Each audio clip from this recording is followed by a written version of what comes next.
नमस्कार, Krishna career institute पर आपका हार्दिक स्वागत है। नीट की प्रिपरेशन के लिए ये 7वीं वीडियो आप लोगों को प्रोवाइड कर रहा हूँ और मैंने ऑलरेडी पिछली वीडियो में बताया था कि इसके लिए प्लेलिस्ट बना दी गई है। तो जो न्यूअर स्टूडेंट हैं, अभी 2025 को टारगेट कर रहे हैं नीट की प्रिपरेशन के लिए, वो जुड़ें और अपनी प्रिपरेशन को स्ट्रॉन्ग बनाए। तो आज की 7वीं वीडियो में हम लोग सीखेंगे कि अगर हमको किसी ऑर्गेनिक कंपाउंड का कंपोजिशन दिया गया हो, उसकी संगठन दिया गया हो, उसमें कौन कौन से एलिमेंट हैं, कितना परसेंटेज हैं, और उसकी सहायता से हम उसके एम्पेरिकल फार्मूला या मोलिकुलर फार्मूला को कैसे बनाएं। तो चलिए आज की इस वीडियो में ये सीखते हैं। तो सबसे पहले हमको यहाँ पे ये देखना है कि जो परसेंटेज दिया गया है, परसेंटेज सबका नोट कर लेंगे। तो यहाँ पर हमको परसेंटेज है, एलिमेंट लिख लेते हैं,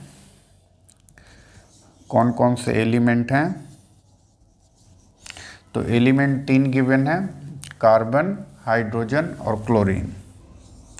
कार्बन, हाइड्रोजन और क्लोरीन, इनके एटॉमिक वेट लिख लेते हैं।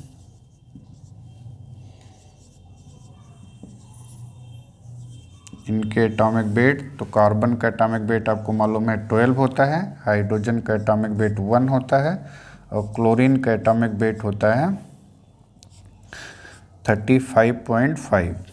ओके, अब एटॉमिक वेट हो तो उसके बाद हम परसेंटेज लिख लेते हैं। परसेंटेज इनका गिवन है, जो कार्बन का परसेंटेज है यहाँ पे देखिए 10.6% है। और क्वेश्चन एक बार रिपीट कर दे रहा हूँ, an organic compound on analysis was found to contain 10.06% carbon, 0.84% hydrogen and 89.10% chlorine. Calculate its empirical formula. तो एक ऑर्गेनिक कंपाउंड है जिसका एनालिसिस किया गया, तो एनालिसिस करने पे पाया गया कि उसमें कार्बन का परसेंटेज 10.06 है, हाइड्रोजन का परसेंटेज 0.84 है और क्लोरीन का परसेंटेज 89.10% है। अब इस कंपोजिशन से हमको उसके एम्पेरिकल फार्मूला को कैलकुलेट करना है। तो हम पहले एलिमेंट लिखेंगे, कौन कौन एलिमेंट हैं, फिर उनके एटॉमिक वेट लिखेंगे और एटॉमिक वेट के बाद उसका हम परसेंटेज लिखेंगे। तो कार्बन का परसेंटेज है 10.06%, हाइड्रोजन का परसेंट है 0.84 और क्लोरीन का परसेंटेज है 89.10।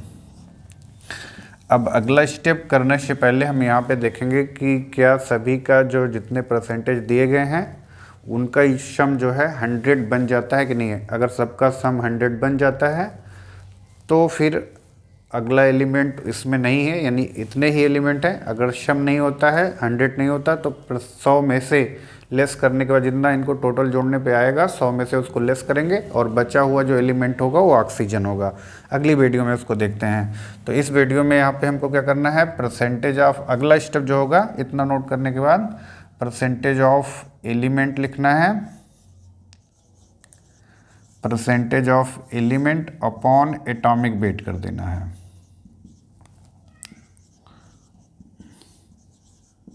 तो हमने परसेंटेज ऑफ एलिमेंट यहाँ पे लिखा, कार्बन के लिए 10.06 अपॉन एटॉमिक वेट कर दिया 12।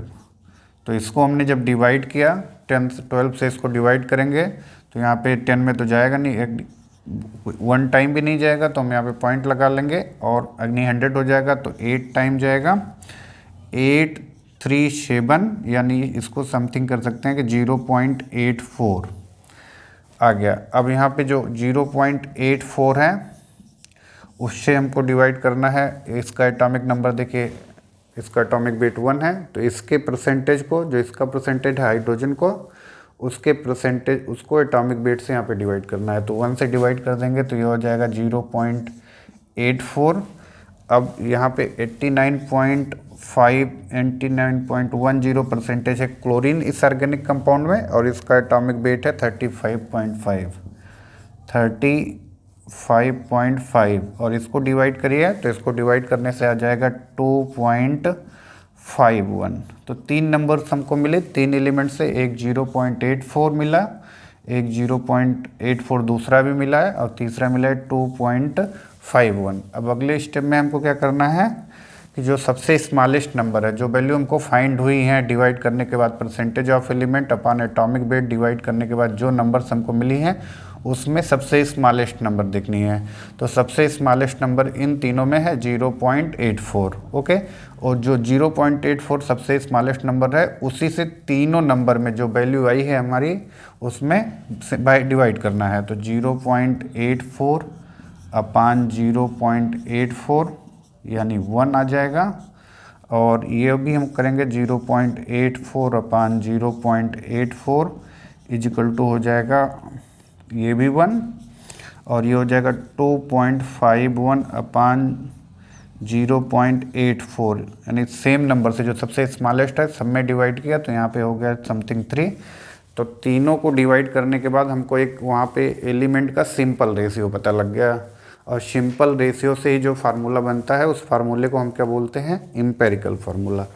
तो कार्बन, हाइड्रोजन और क्लोरीन का जो सिंपल रेशियो है वो है 1:1:3। तो हम यहाँ पे जोड़ देंगे C1H1Cl3, यानी इसका जो सिंपल फार्मूला बन गया वो फार्मूला है CHCl3।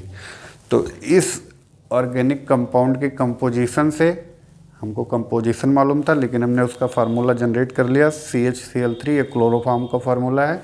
तो अगर हमें किसी ऑर्गेनिक कंपाउंड का कंपोजिशन मालूम होता है तो इस मेथड के द्वारा, इस मेथड से हम क्या कर सकते हैं, ऑर्गेनिक कंपाउंड का जो है एम्पेरिकल फार्मूला जनरेट कर सकते हैं। और अगली वीडियो में हम लोग जानेंगे कि एम्पेरिकल फार्मूला से कैसे मोलिकुलर फार्मूला बनाएंगे। ओके, तो वीडियो देखते रहिए, दूसरे को भी शेयर करिए, लाइक करिए। जय हिंद।